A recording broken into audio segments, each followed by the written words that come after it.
correlation between the calf's parents and the quality of steaks they produce? Yeah, there is, definitely. So if you think about quality just in terms of quality grade or marbling, we know that marbling is moderately heritable. So roughly 30% of the differences we see in marbling are due to differences in genetic effects. So there's definitely a very significant genetic component to it. Is there anything that our ranchers today are doing to improve the quality of their parents or whatnot?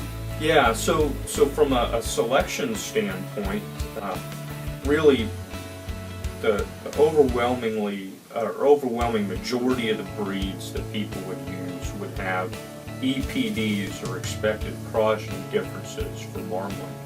And we've really seen a lot of producers focusing on some of those end product traits, trying to improve quality grade by genetic selection. And I think a lot of that's been a push by certain branded products and premiums in the marketplace. So certified Angus beef is a great example of that. The tools producers can use, I think a lot of them use those tools, all trying to select for more profitable animals that at the end of the day allow consumers to have a more pleasurable eating experience.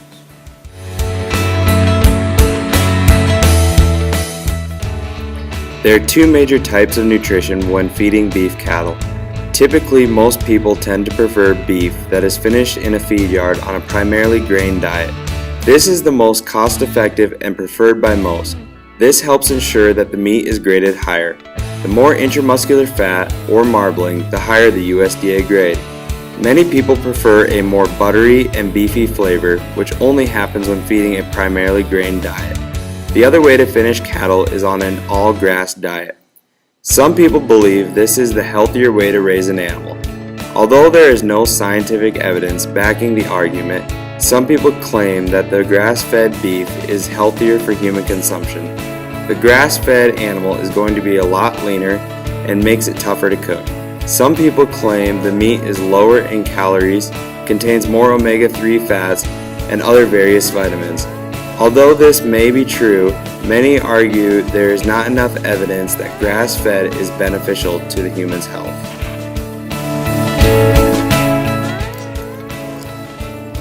Corn-fed beef speeds up the growth of the animal.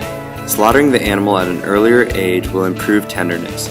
Beef is normally slaughtered at about 20 months of age.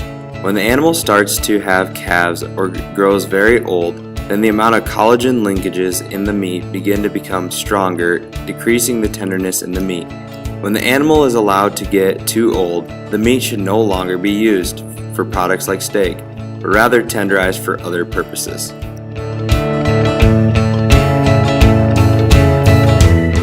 In selecting the grade of steak, there are three main USDA choices to choose from: Prime, Choice, and Select.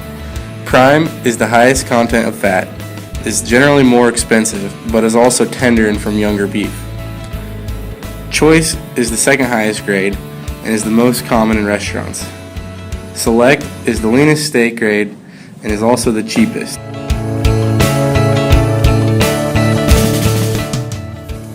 Most beef cattle are slaughtered between 18 and 24 months of age.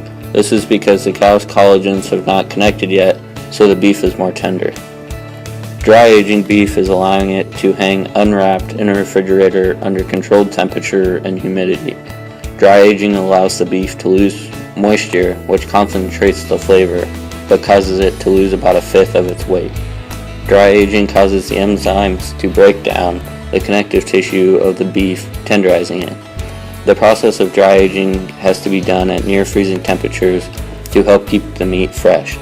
Only prime or choice beef grades are aged this way, so those cuts can be quite expensive and are not very common.